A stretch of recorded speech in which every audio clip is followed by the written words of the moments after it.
Des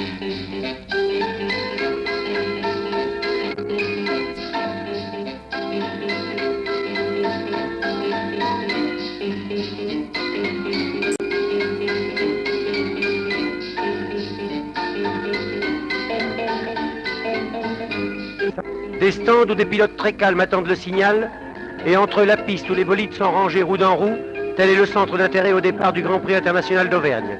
En tête, Trintignant, Bueb numéro 10 et sa Lotus et 20 autres, dans l'ordre du meilleur temps aux essais qui approche 120 km de moyenne.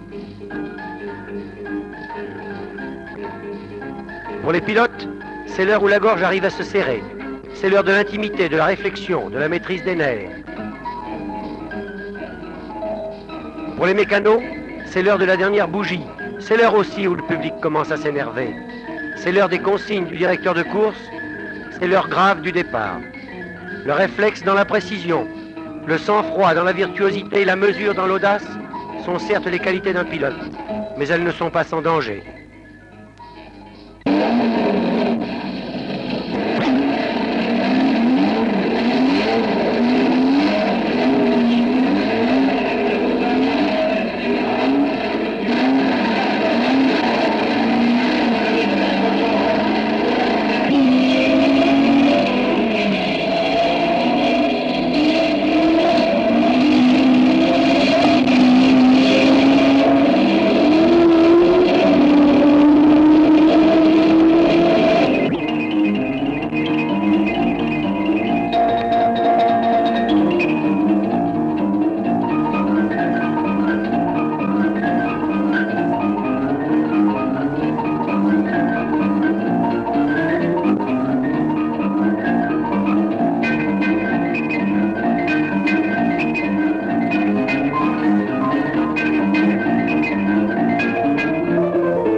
Allô, nous vous rappelons que nous sommes au Grand Prix international d'Auvergne. Vous venez de suivre le premier tour de l'épreuve de vitesse réservée aux Formule 2. Vous vous êtes rendu compte de la lutte qui s'est engagée au départ. Vous avez pu apprécier l'adresse, la virtuosité des pilotes qui roue en roue se sautent au mépris des virages, dévalent charade à des vitesses incroyables pour surgir comme des balles à 160 à l'heure au bas de Grave Noir.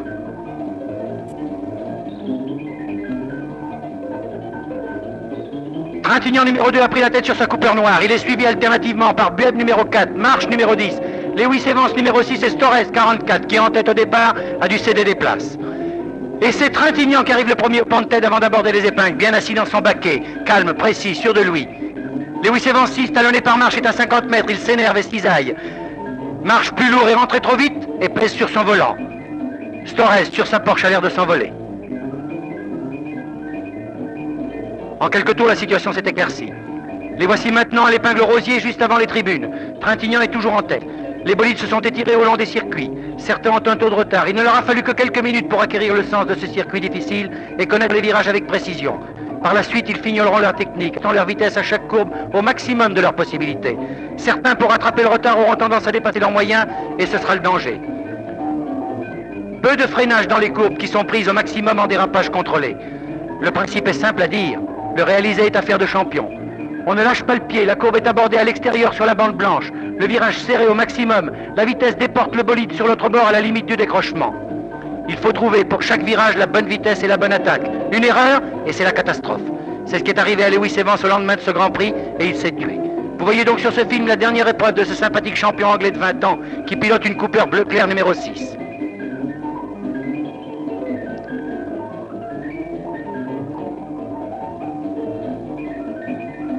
On avec régularité en 4 minutes 5 et mène sa course avec une parfaite maîtrise.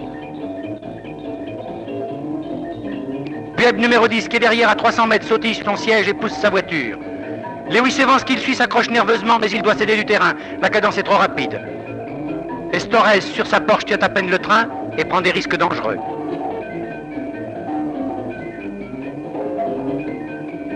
Certains ont un tour de retard. Trintignant gonflé à bloc fait hurler son moteur et va passer en plein virage. Il gagne ainsi sur ses poursuivants les quelques secondes qui vont peut-être lui permettre de s'envoler vers la victoire, si la mécanique ne casse pas.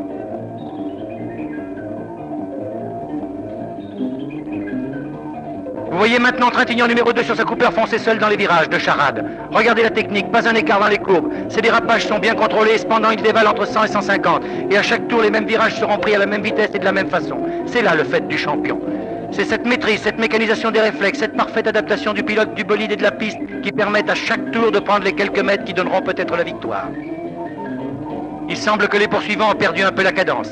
Bueb 10, Tony Marsh lutte pour la deuxième place. Lewis Evans est en 4e position sur sa Cooper et ne se tient pas pour battu. Et accélérant le rythme, il risque maintenant le paquet. Son sang-froid et sa maîtrise aidant, ils font sa mort pour combler le retard. Il est en train de réaliser le meilleur tour en bouclant les 8 km en 4 minutes à soi 120 de moyenne. Il ne reste plus maintenant que quelques tours avant l'arrivée. Chacun va essayer de se maintenir ou de gagner une place. Mais où est Trintignant et sa Cooper noire ?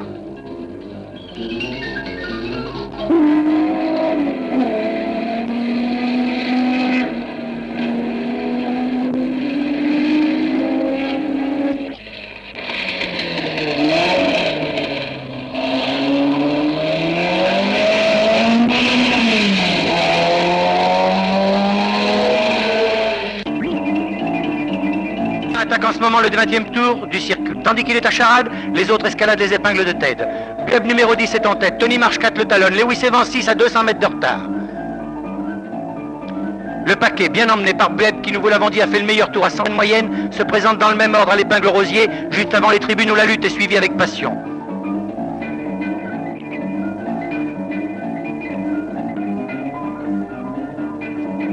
Ensemble, les voilà qui tournent au grand débouche à Grave Noir au même rythme régulier et précis. Le voici bientôt à Champeau, il ne lui reste que 2 km à parcourir. Il a les poches, pourvu qu'il ne casse pas.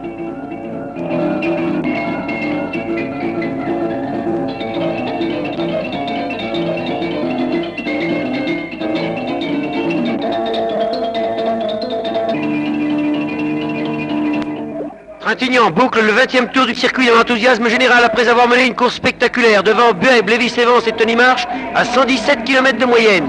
Il gagne le Grand Prix international d'Auvergne.